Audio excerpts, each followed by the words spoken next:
This video is brought to you by Brilliant.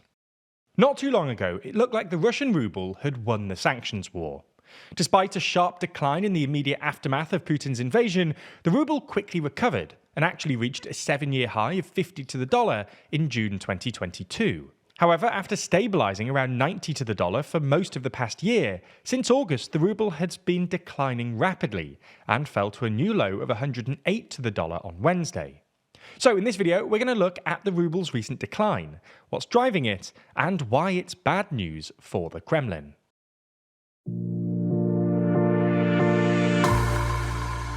Before we start, if you haven't already, please consider subscribing and ringing the bell to stay in the loop and be notified when we release new videos.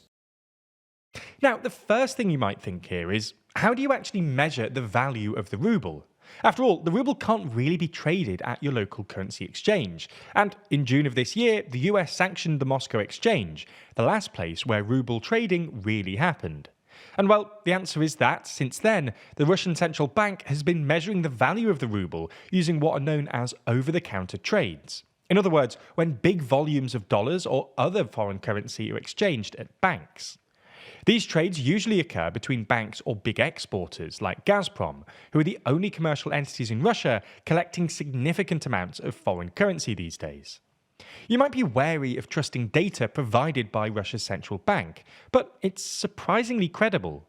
According to the Russian constitution, the Russian central bank is operationally independent, and there's a relatively broad consensus that its independence has survived the war, as evidenced by the steep interest rate hikes after the first round of sanctions in 2022, and again in the past few months. Steep rate hikes are the sort of thing that politicised central banks usually avoid, because they're unpopular, and the fact that they happened despite opposition from some Russian political and business elites suggests the central bank is still functionally independent. Anyway, according to this data, the ruble's ongoing decline has accelerated markedly in the past month or so. For context, the ruble has been declining basically since June 2022, when it reached a post-war peak of around 50 rubles to the dollar. The ruble then fell steadily for the next year or so, stabilising at around 90 rubles to the dollar at the beginning of this year. However, a couple of weeks ago, it resumed its decline, going from 85 rubles to the dollar in early August to a new low of 108 on Wednesday. This is obviously bad news for both Putin and ordinary Russians, because while it might help exporters, a weaker currency makes imports more expensive, which stokes inflation. This wouldn't be the end of the world in normal times, but inflation in Russia is already running at over 8% year on year, despite the fact that the Russian central bank has now hiked its benchmark interest rate to 21%. For context, interest rates in Europe and the US are currently at around 5%, and we generally feel this is uncomfortably high. So why has the ruble declined? Well, as we see it, there are at least 5 reasons. The first is an increase in the money supply. In other words, because the Russian government is spending a lot of money to fund the war, the number of rubles in circulation has increased dramatically. You can sort of see this if you look at this graph showing year-on-year increase in the money supply. The number of rubles in circulation grew by an average of about 10% a year for most of recent history, but this has jumped to more like 20 or even 25% since the invasion. Now, to be clear, we're not saying that the money supply is the only thing that matters when it comes to inflation or currency strength, but assuming the overall demand for rubles stays constant, a big increase in the supply of the ruble will result in a decrease in its value, all else being equal.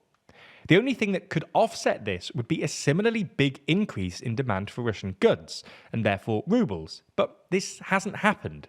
Not only have sanctions made exporting things more difficult, but Russia's GDP, a proxy for how much stuff it's producing, is barely above 2022 levels, according to World Bank estimates. Anyway, the second reason is sanctions. In short, the ruble's decline coincides with fresh restrictions imposed by the US on Gazprom Bank, which has been the last major non-sanctioned bank in Russia. The US had previously refrained from sanctioning Gazprom Bank because European countries still buying Russian gas needed to use it to pay for their imports, and was one of Russia's few remaining sources of foreign currency. The escalation of secondary sanctions, which began in earnest in December, has also deterred banks in other countries like China and Turkey from doing business with Russian companies, limiting their access to foreign currency. The third reason is a more general sense that the Russian economy isn't doing quite as well as it was last year, when it looked to be weathering the West's economic warfare. We've done a full video on this topic recently, so go and watch that if you want to know more. But the TLDR is that war-related government stimulus has triggered a new bout of inflation that the central bank is struggling to tamp down. This has spooked international investors and encouraged Russians to shift their cash abroad, because inflation is eating away at the value of their ruble deposits. The fourth reason is policy changes introduced by the Kremlin to ease the pressure on exporters, who are struggling with sanctions and high interest rates. Previously, exporters had been required to convert half of their foreign currency earnings into rubles, artificially inflating its value, but this threshold was brought down to 25% a couple of months ago, while a similar law requiring exporters to keep 60% of their earnings in Russia was reduced to 40% in July. Exporters have duly stopped selling as much foreign currency, which has put downwards pressure on the ruble. The fifth and final reason is a growing fear about the risks of military escalation in Ukraine, which would be terrible for both the European and Russian economies, and explains why the ruble's decline accelerated after Russia's use of an intercontinental ballistic missile last week. Those are our 5 reasons. So, is there anything the Russian state can do about it? Well, sort of.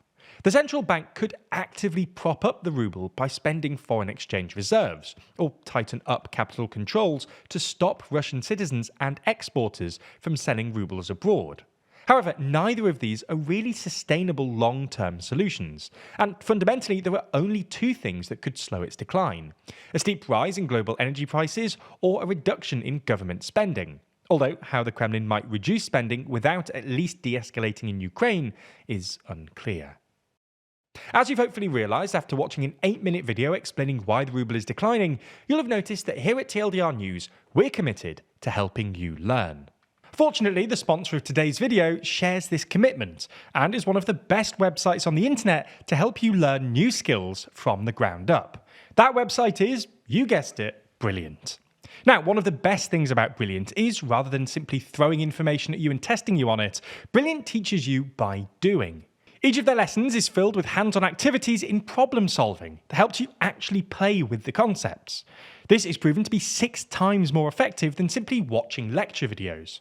And what's more, Brilliant actually helps you do all of this learning wherever you are. You can complete their lessons on your phone, so you can easily utilise any spare minutes you have in the day with actually worthwhile learning. You can try everything Brilliant has to offer for free for a full 30 days, so click on the link in the description. That way you'll also get 20% off an annual premium subscription. Thanks for watching the video, and thanks for Brilliant for supporting this video.